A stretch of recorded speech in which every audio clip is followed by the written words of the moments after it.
works perfectly fine if, say, you'd like a nice view. Did you only bring me here for the nice view? Or are you gonna push me off and kill me? You know, I don't know.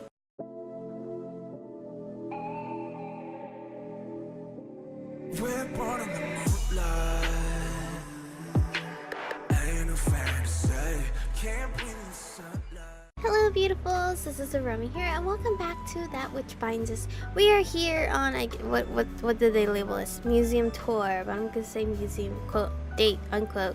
Anyway, Idris here is gonna show us something before he has to leave. He leads me towards the room's back wall and we go up a small flight of stairs to another room, some exhibit on art of ancient wildlife. It looks like a group of scouts are enjoying the exhibit, though their guardians aren't enjoying the size of the museum. The place gets seemingly more crowded and more chaotic, but in a controlled chaos way. The kids aren't exactly disruptive, but it's impossible for the entire group to be quiet and be still. As we're making our way towards the back, it just takes me by the wrist and we continue on. After escaping the crowds of kids, the further into the museum we go, the more quiet and calm it becomes. Still, it doesn't let go of my wrist. It's not exactly easy to change and relocate entire exhibits, so some of the museum still looks the same as it did when I was younger. It had been years since I've been able to come here. I'm not one to go to places like this by myself, and Stephen would never have gone with me. The last few exhibits were on old European wars, detailing some of the bloodiest conflicts and showcasing some relics. But it just stops. He looks around for a bit, trying to find something, still clasping on my wrist. I thought I was gonna read it as collapsing on my wrist. It's not a tight grasp, but he does have his whole hand wrapped around my wrist and arm. Wait, what does that look like? Like this? Like that? Wrist and arm? How are you doing that? After a bit of pondering, we start walking again towards an unmarked door. What? Are we not allowed to go? Are we not allowed to go out the front door? Come on, it's not that much further. So we're seeing this door. It seems it's only for personnel or someone with enough clearance who's also equipped it with a flashlight. Lucky for us, my phone has a flashlight app. Where the hell are you taking me? It's so pitch black, but at least now we're able to mostly not trip on the stairs as we ascend. Towards the top, a small slit of bluish white light peeks through. Moonlight. It's just, what? It's nighttime? It just pushes the door open and we walk out. Did we go on the same day as I was talking to Sierra? It's a beautiful scene. We're on the rooftop. Wow! The museum's on... Wait, is the museum in its own building and we just want to flight upstairs? That was pitch black. Are we allowed up here? Well, looks like you can skip your next eye appointment. What are we doing on the rooftop? Isn't this like employees only? Maybe, maybe not. But seeing as how there aren't any employees up here, and what would you have done? What? And what would you have done had there been employees here? Just get over here. He drags me closer, still holding my hand towards the railing, and stands there, looking away from me. Fine. Oh. Oh, that's all you got to say? I can see why he brought me up here now.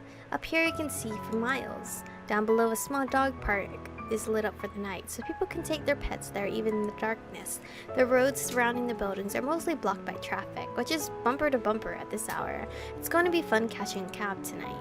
There's a distinct breeze up here, but the sight is enough to take my mind off of it.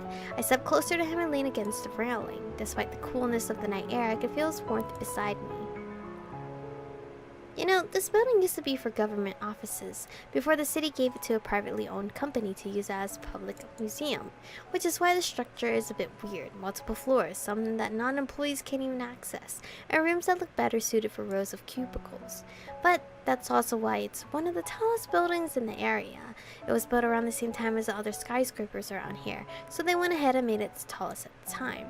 It's not the best place for a typical museum, but it works fine for housing exhibits, as well as research facilities on different floors, even if that means you have to take the elevator to get some exhibits.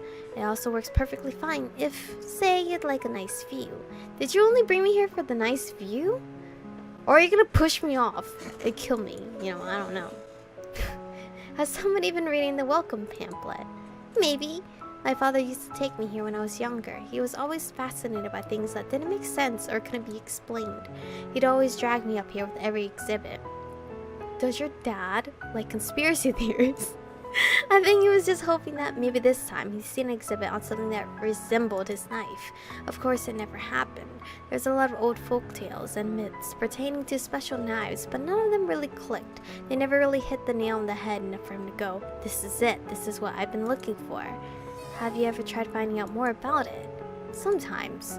It's a bit hard and frustrating since he already looked through basically everything. I mean, maybe the dark web, something I would never want to go into. But on the other hand, something on it has got to be out there. There's entire lost cities, like Atlantis. So there's got to be tons of writings, scriptures, and the like that nobody has been able to research. Plus, it's hard to imagine that something like it could go completely undocumented, with no trace of it whatsoever. I'd like to know what it is, but I doubt I ever will. Well, have you tried looking through your family history? If it was passed down from generation through generation, then that should give you some kind of idea. Done that. Just a bunch of boring Swedish farmers on one side and some British commoners on the other. Not exactly the best answer for where it came from. I've kind of given up, to be honest. It's not exactly as fascinating to me as it was to him. I'd like to know, but it's not likely I ever will. It works just fine, and that's good enough for me. Now, if I started misbehaving, or if a knife like it came up somewhere else, then maybe I'd be interested in finding out more about the knife. But for now, not really. He looks a bit melancholic, but has a small but somewhat self-deprecating smile on his face. To him, it's just a family heirloom, not an object that breaks the law of the universe, and thus doesn't require too much scrutiny. He probably has it on him right now. I don't think he would ever not have it, unless, you have to go somewhere where no weapons allowed. Where is it by any chance? Huh? Right here. He pats his chest as if that fully answers the question. Where are you keeping it? In an inside pocket on my jacket? Why? Just curious. He turns back towards the skyline. There's a few minutes of silence, but I've learned that silence can be one of the biggest joys in life. At Steven's apartment, he'd always had the music blasting, the TV on, and would attempt to yell over the noise so that he could talk. But here it feels like I could stay for hours. Staying here, whether because of the view or because of him, that's yet to be decided, though he adds to it. Maybe now's the time to ask. Ask what?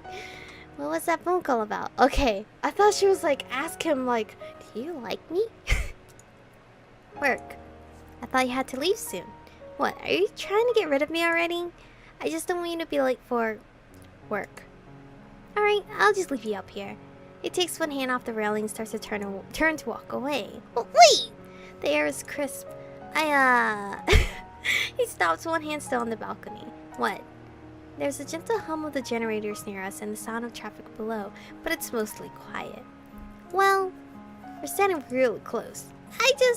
Why am I getting flustered at a time like this? I wanted to thank you for coming here with me. No! Oh, you're welcome then. We stare at it. What am I doing? We stare a bit at each other for a brief moment. His face turns to one of confusion when he notices my upturned eyebrows. After a moment, a look of surprise washes over him. He's probably like, girl, I cannot read your face. So, I can't read your mind, sorry, I can read your face. But I need you to explain. Damn it. Great job, phone. He walks off a bit and answers the phone, though not far enough where I can't hear. There's a deep voice on the other end, but that's all about I can make out.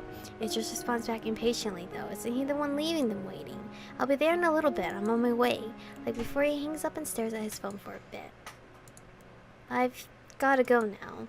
Are you going to be fine getting home alone? No, you idiot. I'll be fine. I'll just take a cab. I can take you home real quick. I have a car parked nearby. Excuse me. You guys should know I'm eventually gonna burp or make some kind of weird noise. I'm definitely not riding in that. No, thank you. I'm fine, really. What do you mean riding in that? He's offering a free ride, bro. I take a few steps back, which is basically me walking against a railing away from him, and he takes a few steps forward. What's wrong? I don't know, dude. I don't know this vibe. I feel like there should be a confession going on. It's nothing. I don't want to be in the way. To be honest, I haven't sat up front in a car. Oh, right, your car accident. I sat up front in a car since my accident. One time I sat up front in a cab and bam. Maybe this will be different. What file am I on? 4? Okay. I feel like... with him, it'll be okay if we go with him. Because then he'll learn more about us if we do have like some trauma going on. It'll stress him out. This is selfish as well because he has to go. And this will probably just drag more time away from whatever he has to go do. But we're going to be selfish, okay? Alright, I'll go with you. Great. And quit looking so worried. I'm a great driver. Sure. It's not what I'm worried about though. We get off the roof and walk out of the museum, which is now close to closing. Certain sections are already closed, with some floors completely shut off. The only reason the showroom floors were open this late was for the special exhibit we saw. Finally, we make it outside. The street in front of the museum is now mostly empty, with the majority of traffic to the west. Hopefully, we won't have to take any detours that way. Air here isn't as frigid as it was on the rooftop, which is good since the wind is blowing directly in our faces as we walk towards his car. I have no clue which car is his. If he drove it to work, he must have parked it some ways away, because there were always different cars parked around the building. He's not saying anything either, mainly because he's looking at his phone. Finally, he stops and pulls out his keys, unlocking the car that we've stopped at. It's a maroon red car. I've never been one to know car types, since I've never owned one, but it's definitely a sporting model. I can't tell if it's new or if it's a few years old. It just looks really nice and taken care of. You can sit in the back if you want, and I can be your chauffeur. Hell no. Alrighty then, get in. The seats are a nice leather, making for a comfortable ride except for my nerves. Maybe sitting in the back would have helped me calm down just a bit. Too late now. Gotta tough it out. He seems like an alright driver. Of course, it's more the other people you have to worry about. After he's driven a minute, he pushes a button that lets the top down. I lean back a bit in the seat and just stare at the stars the whole way home. Okay, at least that was nice. Crown, and the crown in front of my apartment, even better. It's daylight, or I just have all the lights on in my house? That looks like daylight. Thank you for taking me home. I think this is probably like a boo-boo area maybe, because it was nighttime, unless like it took us a whole day to drive home. It was on the way to my office anyway. He starts to walk out. We're clearly still on his mind. Well, if I see any more exhibits that catch your eye. Oh, if you see any more exhibits? Alright, I'll call you. Or text, that's an option too. How about both? Wait, then you'll just look like a needy what? A needy girlfriend? Bruh. But if you want to be my guest. Alright, I won't I was gonna, when he says be my guest, I thought of Beauty and the Beast again. I won't keep you any longer. Good night. Good night, I guess. He closes the door behind him and I can hear him lightly walking down the hallway. But wait, I was so worried about being in a car, I forgot to tell him where I live. What? Wait! Wait! Wait, bitch! How'd you know this is my house? I feel like he probably knows because he watched us get home safely maybe one day. I haven't talked to him since then. I mean, it's only been a couple days, but I'd be lying if I wasn't feeling nervous. Bro, I'm more paranoid. How did he know where I live? Did he realize that I never told him? Did he realize that I know I didn't tell him? Am I overthinking this? I'm sure he has access to a lot of files on people that most citizens can't get their hands on. That's part of his job, right? Maybe. I think ever since like the time the stalker happened, maybe he's just been keeping an eye on us from far away and followed us home one night, maybe? I want to talk to him, but I'm too nervous to call him first now. Maybe if I just go see him face to face. Maybe I should just wait until he calls. Yeah, surely that won't be much longer. He's probably waiting for me, or he's just too busy. Time for work. Yay, exciting. So much fun. Oh, hi, Sierra. So then I told her that if she really cared, she could just call him. But she said that he was busy and wasn't open to calls at the moment. So I said, screw that, and took her phone and called him for her.